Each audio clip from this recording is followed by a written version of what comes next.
नमस्कार। आज मैं फिर आपके सामने अपराध की एक और घटना लेकर आया हूं। आज के अपराध की घटना भी ब्लाइंड मर्डर्स के सीरीज की अगली कड़ी है।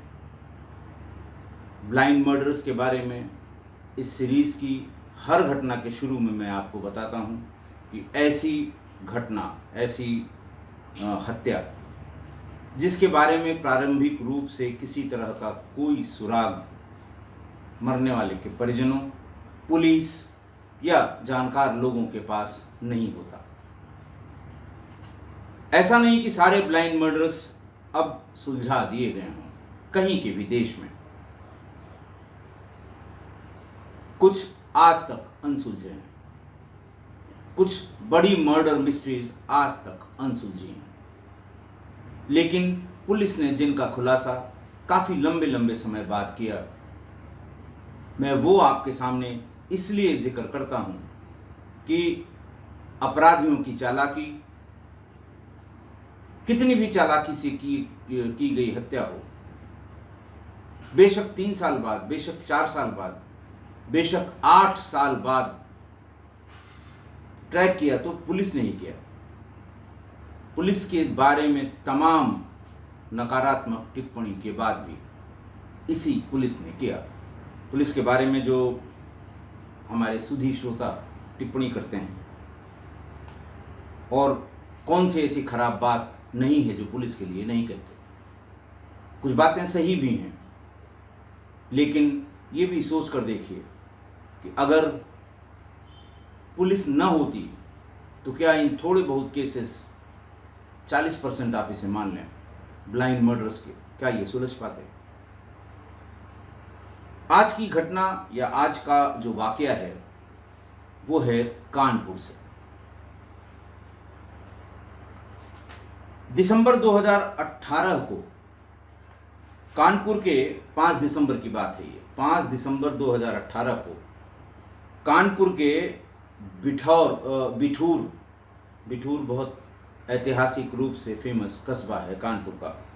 उसके नौरंगाबाद में ग्रामीणों ने लोहारखेड़ा से ITI रोड के किनारे खेत पर या एक खेत में एक जली हुई ट्रॉली बैग देखी। ट्रॉली बैग का जो ऊपर का हिस्सा है या बगल का हिस्सा है वो बिल्कुल जल गया था, और उसके भीतर एक जली हुई लाश दिखाई दे रही थी। कौतूहलवश ग्रामीण इकट्ठा हो गए। 112 नंबर 112 जो पुलिस रिस्पांस व्हीकल होती है PRV, उसको बुलाया गया। पुलिस ने आके उस ट्रॉली बैग को ठीक से खोला और उसके भीतर एक लाश मिली।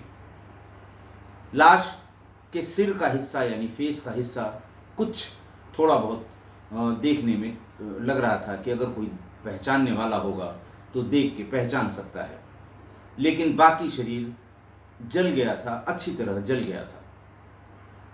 पुलिस ने अपनी फॉरेंसिक टीम मंगाई, तमाम कोशिश की, आसपास फुटप्रिंट की, आसपास किसी फॉरेंसिक एविडेंस की, फोटोग्राफ लिए, वीडियो बनाई उस सीन ऑफ क्राइम की, और पुलिस वहां से चली गई। आसपास के गांव में बीट कांस्टेबल्स ने बिठूर थाने के कोशिश की ये जानने की कि ये आदमी कौन हो सकता है। फोटोग्राफ उसकी लोगों को दिखाई गई। 4 दिन बाद स्थानीय अखबारों में भी वो फोटोग्राफ जिसमें फेस कुछ पहचानने में आ रहा था वो छपवाई गई।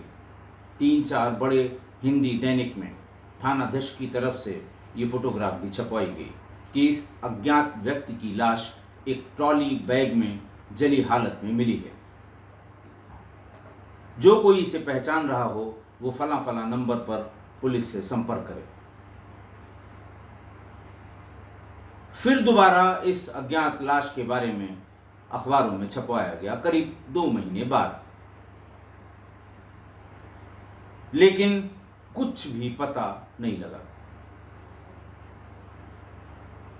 इश्तहार छपवाए गए, थानों के नोटिस बोर्ड पे लगाए गए, रेलवे स्टेशन पे लगाए गए, टैक्सी, टेम्पो स्टैंड और बस स्टैंड पर भी ये इश्तहार लगाए गए, जिसमें चेहरे का थोड़ा सा पहचानने वाले हिस्से की फोटोग्राफ भी लगाई गई, लेकिन कोई रिस्पॉन्स नहीं आया।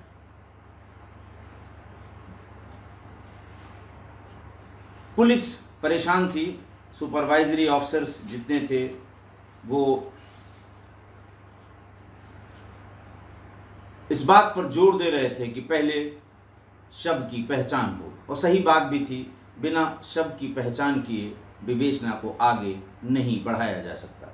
बिठूर पुलिस ने जिस तरह से शव फेंका गया था, जलाया गया था, हत्या और हत्या के साक्ष्य को छुपाने की धाराओं 302, 201 आईपीसी में अपराध पंजीकृत कर लिया, एफआईआर लॉन्च कर ली गई। लेकिन सबसे बड़ी मुसीबत यही कि उस लाश की पहचान नहीं हो पाई। करीब 8 महीने बाद, करीब 10 महीने बाद, 8 या 10 महीने बाद एक व्यक्ति ने थाने पर संपर्क किया।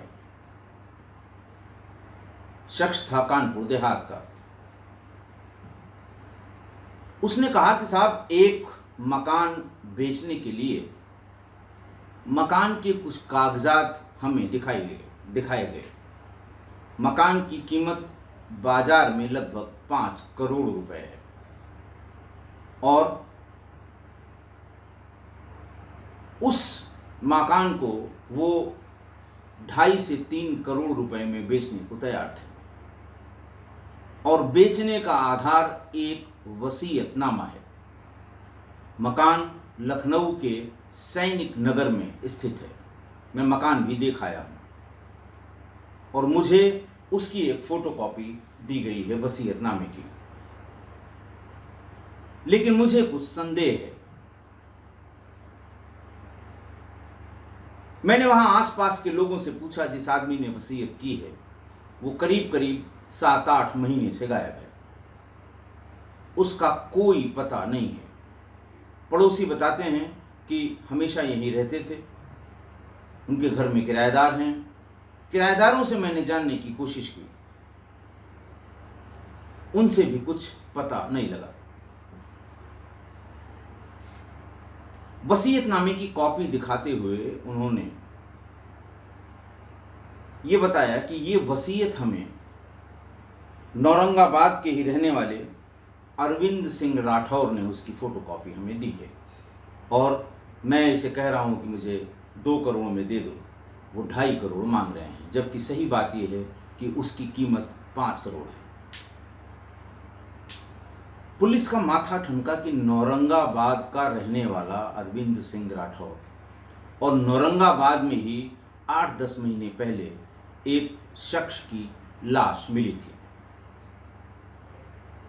हालांकि तब तक जब पहचान नहीं हो पाई तो 6 महीने बाद पुलिस ने इस पूरे मामले में एफआईआर लगा दी, फाइनल रिपोर्ट लगा दी, क्लोजर रिपोर्ट लगा दी, सीबीआई के टर्म्स में जिसे कहते हैं। फाइल को बंद कर दिया, सामान्य भाषा में जिसे कहते हैं, टेक्निकल भाषा में फाइनल रिपोर्ट लगा दी गई थी। लेकिन फिर भी पुलिस का माथा ठनका कि भाई ये औरंगाबाद में ही ये बॉडी मिली, और औरंगाबाद के रहने वाले ने ही एक वसीयतनामा की फोटोकॉपी उसे उपलब्ध कराई है, मकान को बेचने की गरज से। पुलिस अरविंद सिंह राठौर को पकड़ कर ले आई। अरविंद सिंह राठौर तमाम राजनीतिक लोगों के साथ थाने पर पहुंचा। जाहिर सी बात है, श्रीमान जी कह के ही उससे पूछताछ हुई होगी। उसने कुछ भी बताने से इनकार किया, जबकि जो नाम, जिस व्यक्ति के नाम से वो वसीयत थी, वो उसी के मकान में किराएदार था। पुलिस के पास और कोई चारा नहीं था। उसने लखनऊ के पीजीआई थाने से संपर्क किया। पीजीआई थाने में ही वो सैनिक बिहार जो इलाका है वो पीजीआई थाने का ही है। सैनिक नगर, और ज़्यादातर वहाँ रिटायर्ड फौजी लोग अपना अपना मकान बनाकर रहते हैं। क्योंकि वसीयत में जो पता लिखा हुआ था वो, और जो नवैयत लिखी थी, यानी जो आसपास के मकानों का नाम वो ये सब लिखा हुआ था वसीयत के सिलसिले में, वो सैनिक विहार का ही था। और जिनका नाम लिखा हुआ था उनका नाम नन्हेलाल अंकित था। जांच करने के लिए जब पीजीआई थाने के लोग वहां गए तो वहां पता लगा कि नन्हेलाल साहब यहां रहते ही नहीं थे। वसीयत के कागज, यानी वसीयत नन्हेलाल की हुई, दस्तखत उनके, टोला पड़ोस से उनके जो किराएदार थे वहां सिर्फ 2 महिलाएं मिली थी, एक का नाम प्रतिभा, एक का नाम नीलम। उन दोनों ने भी कुछ बताने से इनकार कर दिया।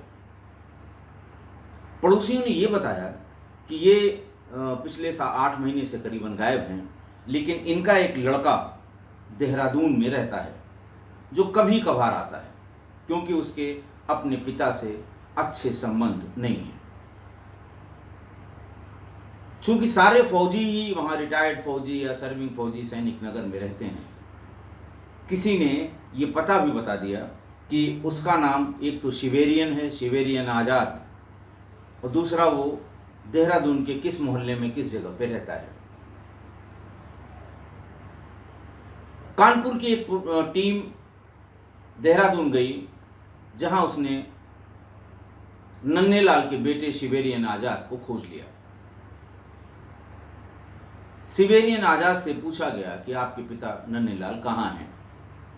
उन्होंने कहा साहब 7-8 महीने से वो गायब हैं, और मैंने यहीं से एक रजिस्टर डाक से अपने पिता की गुमशुदगी के सिलसिले में, क्योंकि न उनका फ़ोन मिल रहा है, और मैं एक बार गया भी था, लोगों ने बताया कि वो सुबह सुबह टहलने के लिए निकले थे, उसके बाद आए नहीं। मैंने लखनऊ के सभी अधिकारियों को एक चिट्ठी रजिस्टर डाक से भेजी थी कि मेरे पिता इतने समय से गायब हैं, उनका पता किया जाए, लेकिन उसमें संभवतः कोई कार्रवाई नहीं हुई। कानपुर की पुलिस ने, बिठूर की पुलिस इनफैक्ट गई थी उससे मिलने के लिए, तो बिठूर की पुलिस ने वही फोटोग्राफ शिवेरियन आज़ाद को दिखाई। देखते ही शिवेरियन ने कहा, यह मेरे पिताजी, इनका नाम नन्हेलाल है, उम्र करीब 65-70 साल के आसपास होगी। उनसे पूछा गया ये उनका मकान फला फला जगह जो हम लोग गए थे, जो फोटोग्राफ ले आए थे मकान की, उन्होंने कहा जी ये मेरा ही मकान है, मेरी पैदाइश भी वहीं की है, मेरी माता का देहांत हो गया था, पिताजी मेरे पास देहरादून रहने को तैयार नहीं थे, वो उसी मकान में रहते थे, और एक किराएदार उन्होंने रख रखा था जिसका नाम अरविंद सिंह राठौर था। वो, उसकी पत्नी और उसके बच्चे वहीं रहते हैं। पुलिस को समझने में देर नहीं लगी, क्योंकि जिस व्यक्ति ने खरीदने की गरज से वसीयत की कॉपी मांगी थी, वो फोटोकॉपी अरविंद सिंह राठौर ने ही दी थी। अरविंद सिंह राठौर को थाने पर लाकर पूछताछ की गई थी, लेकिन तमाम लोगों को इकट्ठा करने के बाद पुलिस जो करना चाहती थी पूछताछ के लिए, वो कर नहीं पाई थी और उसे छोड़ा गया था।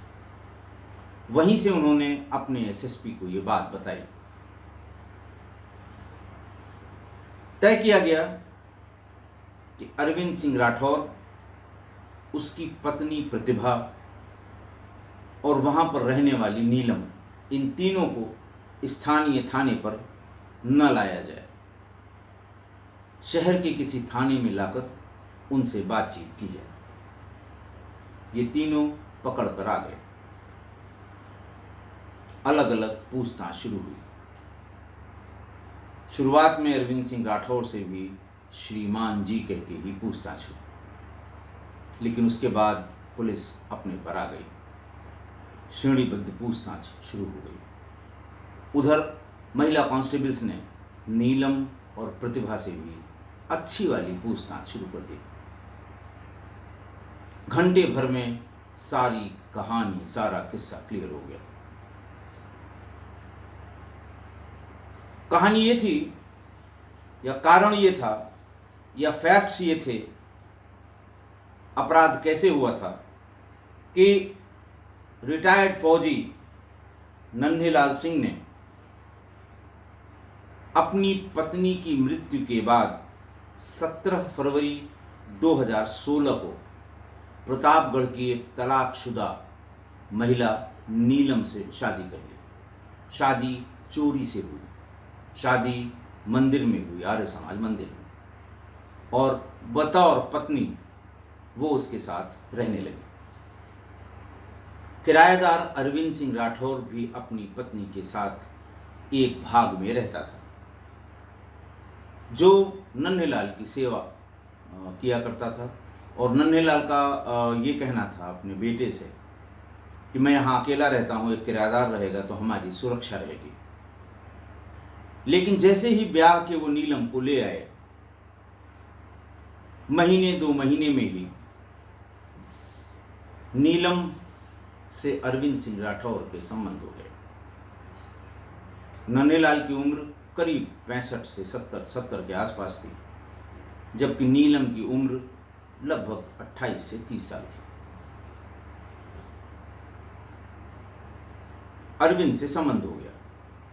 ये बात इन्होंने जब एक दिन बीच में इसके लड़के ने आने के लिए कहा कि मुझे कुछ काम है वहाँ, उसके कुछ एजुकेशनल सर्टिफिकेट जो सैनिक स्कूल के थे वो कहीं खो गए थे, उसकी डुप्लीकेट लेने के लिए उसे आना था। उसने पिता को फ़ोन किया कि मैं आ रहा हूँ। पिता ने फ़ौरन अरविंद को और नीलम को ये बताया कि जब मेरा बेटा आएगा तो उसे इस शादी की कानो कान खबर नहीं होनी चाहिए। अरविंद ने कहा, परेशान मत होइए, मैं बता दूंगा कि ये मेरी रिश्तेदार है, हमारे घर पर आई हुई है। उसके कपड़े, उसके तमाम सामान जिससे लोग ये अंदाज़ लगाएं कि यहाँ कोई महिला भी रहती है, वो अरविंद सिंह राठौर अपने पोर्शन में ले जाकर उसने रख दिया।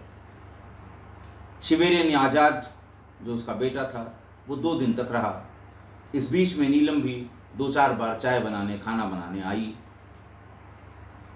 उसने अपने पिता से पूछा, उन्होंने कहा ये हमारे किराएदार की कोई रिश्तेदार है। किराएदार ने भी बताया कि हमारी रिश्तेदार है, यहाँ पर पीजीआई में इलाज कराने आई है। इसके बाद बेटे को शंका की कोई गुंजाइश नहीं थी। उम्र का भी इतना फर्क था कि वो बहुत ज़्यादा डाउट करने की स्थिति में नहीं था। जब बेटा चला गया तो नीलम और अरविंद ने कहा कि ये इसकी कमजोरी है, ये नहीं चाहता कि इसका बेटा ये जाने कि हम लोगों की शादी हुई है। फिर धीरे धीरे अरविंद ने एक चालाकी की, अरविंद सिंह राठौर ने नीलम से बात करके नन्हेलाल के साथ उसके आपत्तिजनक फोटोग्राफ पहले से वहां रखे हुए मोबाइल फोन में कैद कर लिया, और नीलम और अरविंद मिलकर ब्लैकमेल करने लगे नन्हेलाल को। ब्लैकमेल ये कि हम तुम्हारे बेटे को ये वीडियो भेजेंगे। धीरे धीरे पहली पत्नी के रखे हुए सारे गहने, पैसे, बैंक में रखे हुए पैसे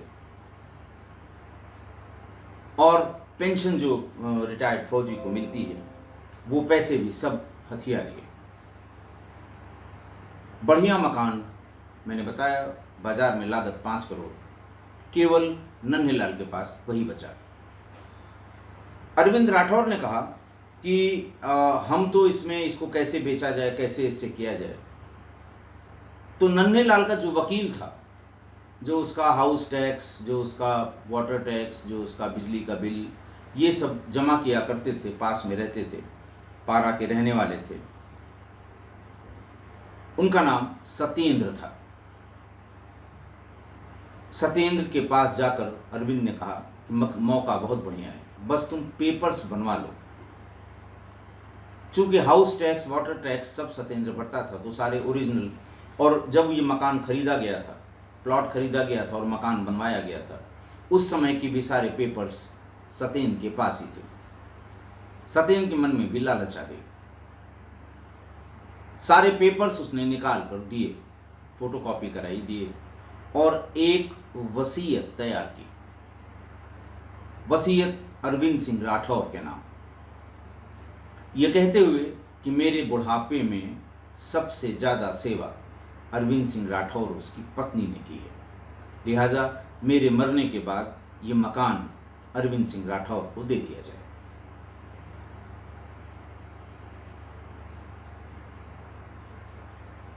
एक दिन रात में जब सब पेपर्स तैयार हो गए तो सत्येंद्र, अरविंद सिंह राठौर, नीलम और प्रतिभा खाना खिलाने के बाद नन्हेलाल के पास पहुंचे और नन्हेलाल के सामने वो स्टैम्प पेपर जिसमें उनकी वसीयत लिखी हुई थी वो उनके सामने रखा और ये कहा, बाबूजी कहते थे कि बाबूजी, मैं ये चाहता हूं, मैं आपका शुभचिंतक हूं कि आप अपनी वसीयत लिख दीजिए।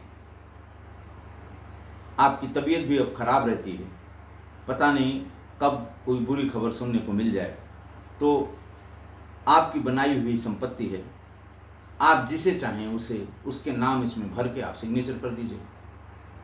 उन्होंने कहा, नहीं, मैं बिना पढ़े हुए अपनी वसीयत पर कोई दस्तखत नहीं करूंगा। यहीं से बात गड़बड़ होनी शुरू हुई। उन्होंने कहा, आपको इतना यकीन नहीं है, आप सिग्नेचर कर दीजिए, दस्तखत कर दीजिए, आपके साथ कोई धोखा नहीं होगा। नन्हेलाल ने कहा कि मैं कतई किसी तरह का कोई हस्ताक्षर इस डॉक्यूमेंट पे नहीं करूंगा। इसी बीच में नीलम ने उनके साथ थोड़ी जाती शुरू की, बतौर पत्नी। मेरे लिए कुछ नहीं सोचा है, मेरे नाम से इसको मिलना है, फलाना है, ढिकाना है, दुनिया भर की बातें उसने कहीं। नन्हेलाल को लगा कि अब ये दबाव बना रहे हैं, उसने चिल्लाने की कोशिश की। फौरन सत्येंद्र और अरविंद ने उसका मुंह दबा दिया, कपड़ा ठूस दिया, धीरे धीरे गले को दबाना शुरू किया। उनका पर्पस था कि ये थोड़ा दम इसका निकल जाए, थोड़ा ढीला हो जाए, थोड़ा अनकॉन्शियस हो जाए, तो इसके अंगूठे के निशान ले लो, न करे सिग्नेचर। उसमें एक कॉलम होगा कि विक्रेता या वसीयत करने वाला बहुत बुजुर्ग हो गया है, हस्ताक्षर करने में असमर्थ है, लिहाजा उसका अंगूठा निशान और बाकी सभी 10 उंगलियों के निशान उसके ले लिए जाएं।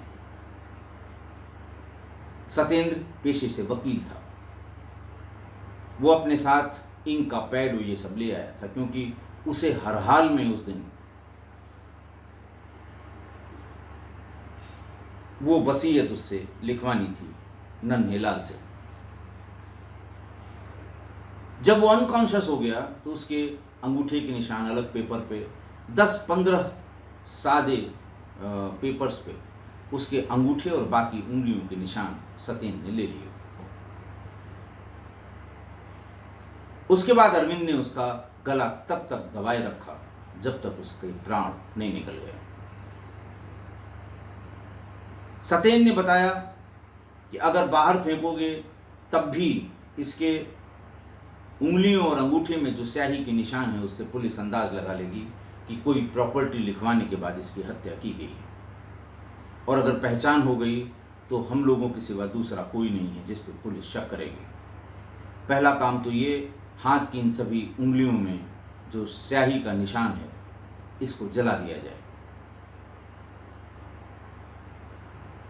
दोनों हाथ इकट्ठा करके उसमें कपड़ा बांध के उसमें मिट्टी का तेल डाल के उसके दोनों हाथ इन सभी लोगों ने जला दिए।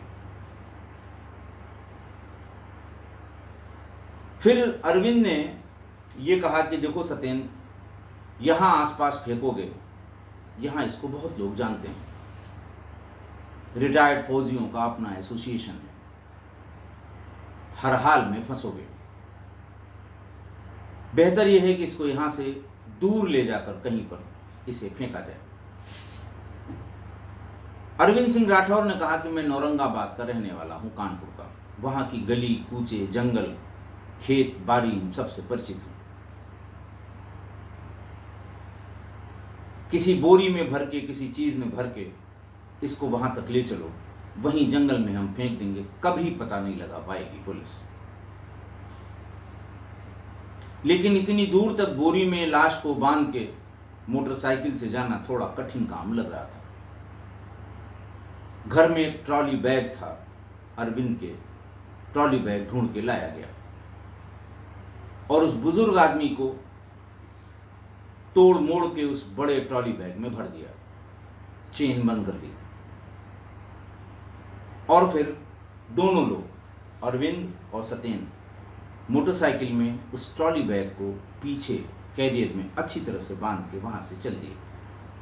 दूर से देखने में भी लगा कि लोग कहीं स्टेशन से आ रहे होंगे, एक जगह से दूसरी जगह जा रहे हैं, अटैची लिए हुए हैं। तमाम टोल, तमाम नाके से पास होते हुए ये नौरंगाबाद के ITI रोड पर पहुंच गए। अपने साथ 2 लीटर एक्स्ट्रा पेट्रोल भी ले गए थे।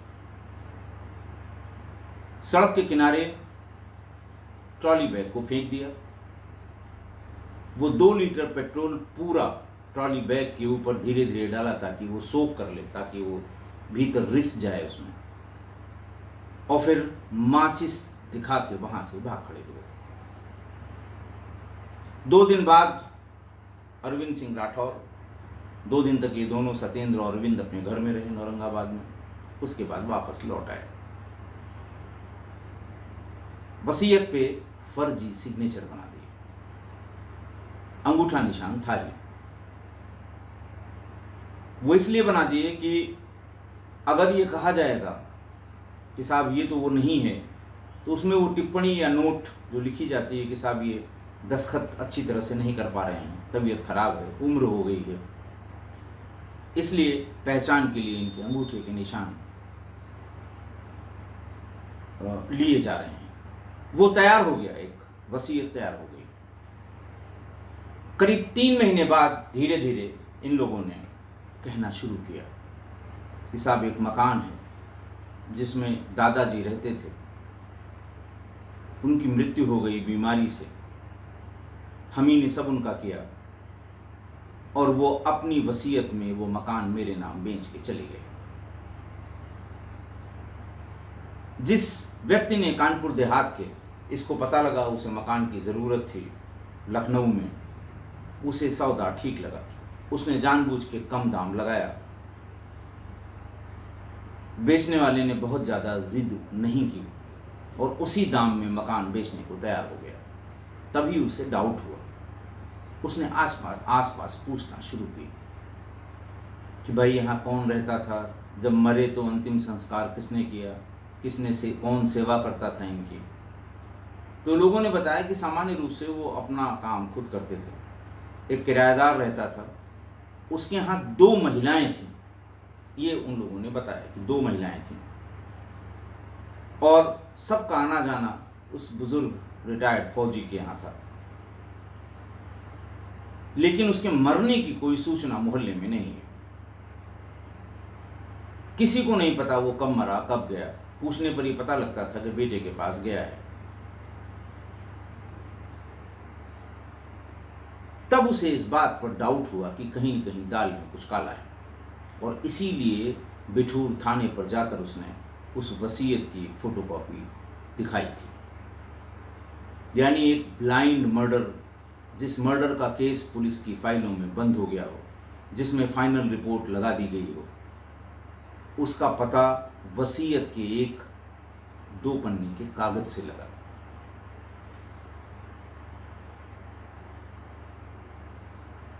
ये केस पूरी तरह से खुल गया और चारों आरोपित पुलिस ने गिरफ्तार करके जेल भेज दिए।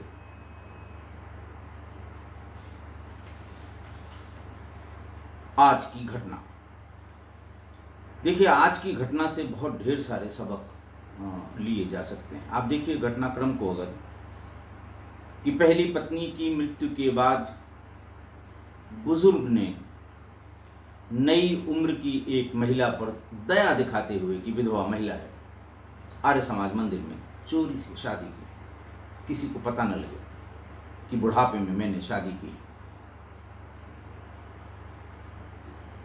और उस नौजवान बीवी को जब वो घर ले आए तो किराएदार की नज़र पड़नी ही थी, और बहुत जल्दी ही उन दोनों के संबंध हो गए। किराएदार के लिए जब भी वो मॉर्निंग वॉक में जाते थे तो उसकी बहुत तारीफ करते थे अपने साथ के लोगों से की सुरक्षा का बड़ा ध्यान रखता है और उसके रहने से हम बड़ा निश्चिंत रहते हैं और अकेले रहने का कोई मतलब नहीं है, बेटे से बनती नहीं है, इस तरह की बातें वो बताया करते थे। और जब उनकी नई पत्नी नीलम और किराएदार अरविंद को ये भान हो गया कि ये अपने बेटे से किसी भी कीमत में इस शादी के बारे में शेयर नहीं करना चाहता कोई बात, तो उनको ब्लैकमेल करने का एक साधन मिल गया।